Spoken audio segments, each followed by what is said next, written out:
खरं तर या सर्वांचा परिणाम या ड्रगचा युवकावर झालाय अध्यक्ष महोदय. काय झालाय, का हरी गेलाय, महिला घरात बसले, युवक तर पूर्ण उद्ध्वस्त होत चाललाय. या संपूर्ण मध्ये खरं तर राज्यातील हाताला काम नाही. राज्यातील 32 लाख युवक नोकरीच्या प्रतीक्षेत आहेत.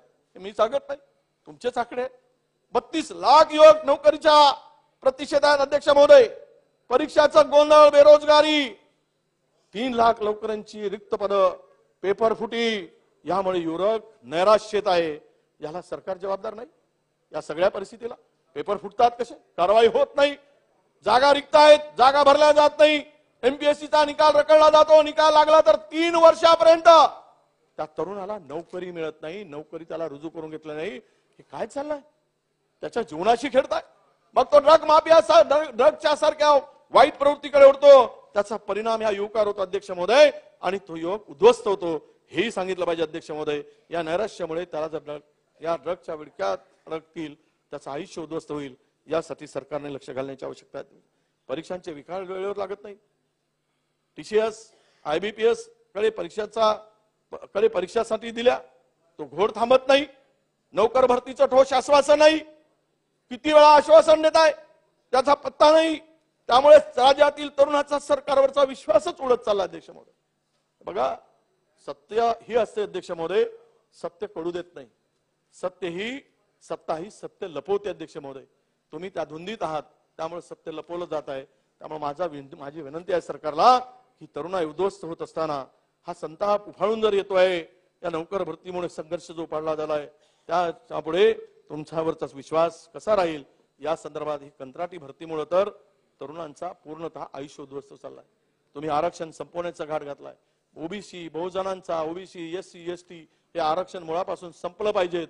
या तरुणांना आरक्षणाचा लाभ मिळूच नये, अशा पद्धतीचं कट आणि कारस्थान तुम्ही करतायत. म्हणून कंत्राटी भरती तुम्ही करतायत, हे त्या ठिकाणी आता लपून राहिलं नाही अध्यक्ष महोदय. आरक्षण संपवण्याचा तुमचा घाट आहे. यापेक्षाही आरक्षण विरोधी, त्यामुळेच आरक्षण विरोधी, शेतकरी विरोधी प्रसिद्धीसाठी काम करणार या विरोधावल्यात तुम्हाला का लावत आहे, हे जाणं तुम्हाला याचं उत्तरही या ठिकाणी अध्यक्ष महोदय आहे. आमचा युवक ड्रगच्या विळख्यातच नाही, पण ऑनलाईन गेमिंग मध्ये सुद्धा आता हा उद्ध्वस्त होत चालला. त्याला दुर्दैवानं सांगायला लागतं, या राज्यामध्ये ही संस्कृती नाही आपली. या राज्यामध्ये एकीकडे आम्ही कॅसिनो सुरू करणार नाही म्हणून ते आता 76चा कायदा रद्द करण्याचं बिल केलं. सोशल मीडियाचा फार मोठा दुरुपयोग केला जातो अध्यक्ष महोदय. सोशल मीडियाचा उपयोग चारित्र्य आणण्यासाठी केला जातोय. गल्लीपासून दिल्लीपर्यंत सर्व सगळं सुरू आहे अध्यक्ष महोदय. कोणताही किती मोठा व्यक्ती असू देत, त्याच्या आयुष्य किंवा त्याला बदनाम करण्याचं काम हे मात्र हे पेड टोळ्या बेमालूमपणे करतायत, बिनधास्तपणे करतायत अध्यक्ष महोदय. आणि म्हणून महिला मुलींना यावरून त्रास दिला जातो. याचा उपयोग राजकारणाला होतो, पण महिला, तरुण मुली यांना सुद्धा या ठिकाणी त्रास होतो अध्यक्ष महोदय. याला सरकारने आळा घालायला पाहिजे. सोशल मीडियाचा आधार घेऊन समाज विघात कर्तृत्व कोणी करत असेल किंवा खत पाणी घालत असेल, त्याचा बंदोबस्त सरकारने केला पाहिजे अध्यक्ष महोदय. खरं तर या ठिकाणी हे अत्यंत आवश्यक आहे अध्यक्ष महोदय. मार्क ट्वेन म्हणतात, अमेरिकन लेखक, सत्याने पायात जोडे घालण्यापूर्वी खोट्याची एक पृथ्वीची प्रदक्षिणा होईल. बघा, हे पूर्ण प्रदक्षिणा होईल म्हणजे सत्याने पायात जोडे घालण्यापूर्वी खोट्याची एक पृथ्वी प्रदक्षिणा पूर्ण झालेली दिसेल. खोटा, सत्य आणि असत्यातला एवढा मोठा फरक आहे अध्यक्ष महोदय. म्हणून आजची तरुण पिढी ऑनलाईन गेमिंग, बॅटिंग, कॅसिनो सारख्या याच्यामध्ये अडकत चालली अध्यक्ष महोदय.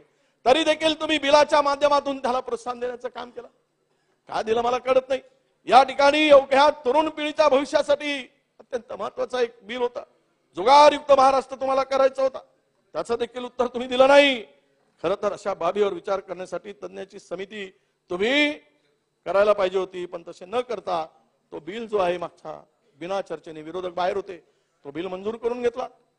त्यावर चर्चा करू दिली नाही. तो बिल आपण बिनधास्तपणे माफ करून घेतला, आपला पास करून घेतला अध्यक्ष महोदय. ते तर आपल्याला माहित आहे. आणि म्हणून आम्ही घेतलेल्या प्रत्येक विकास प्रकल्पाबाबत ते आता निकालच खोटं आणि दिशाभूल करणारे आरोप करत असले तरी सुद्धा यथावकाश त्यांना याही प्रकल्पांबाबत आमच्या कामाची पोचपावती द्यावीच लागेल. पण ज्याला मनाचा मोठेपणा असेल तर ते देतील, त्याच्यावर मी जाऊ द्या बोलत नाही. याशिवाय अंतिम आठवडा प्रस्तावात शालेय शिक्षणाच्या झालेल्या दुरावस्थेचा देखील ओझरता उल्लेख केलेला आहे. पण आता आपण विषय काढलेलाच आहे, त्यामुळे मी एवढंच सांगतो, शालेय शिक्षणाची दुरावस्था झालीच होती, पण ती कधी झाली होती? तुमच्या सरकारच्या कालावधीत. केंद्र सरकारच्या परफॉर्मन्स ग्रेडिंग इंडेक्स मध्ये 2017 ते 2019 या कालावधीत महाराष्ट्र पहिल्या लेवलवर होता, पहिल्या क्रमांकावर होता, म्हणजे अव्वल दर्जाचा होता. मात्र महाविकास आघाडी सरकार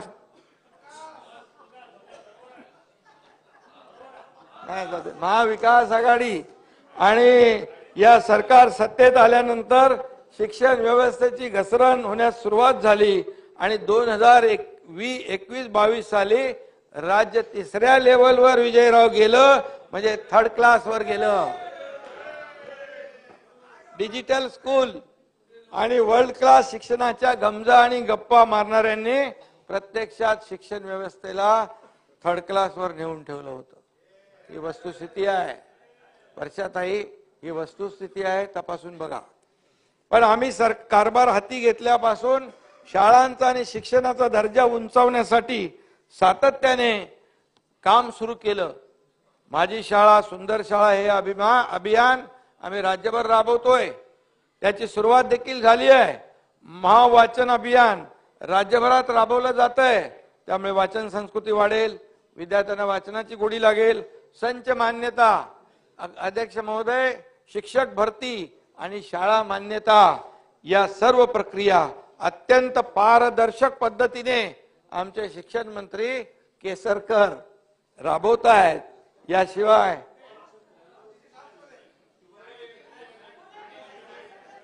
याशिवाय CSRच्या माध्यमातून अनेक नामवंत कंपन्या या शाळांचा दर्जा उंचावण्यासाठी पुढे येत आहेत आणि मॉडेल स्कूल देखील या ठिकाणी करण्याचा आमच्या सरकारचा प्रयत्न आहे.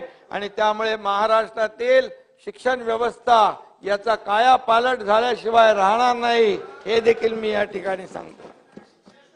कोंबडं किती झाकून ठेवलं तरी महाराष्ट्रात विकासाचा सूर्य उगवल्याशिवाय राहणार नाही, एवढंच आपल्याला मी सांगतो. किती आरोप केले तरी सुद्धा आम्ही जे काम करतोय ते जनतेसमोर आहे.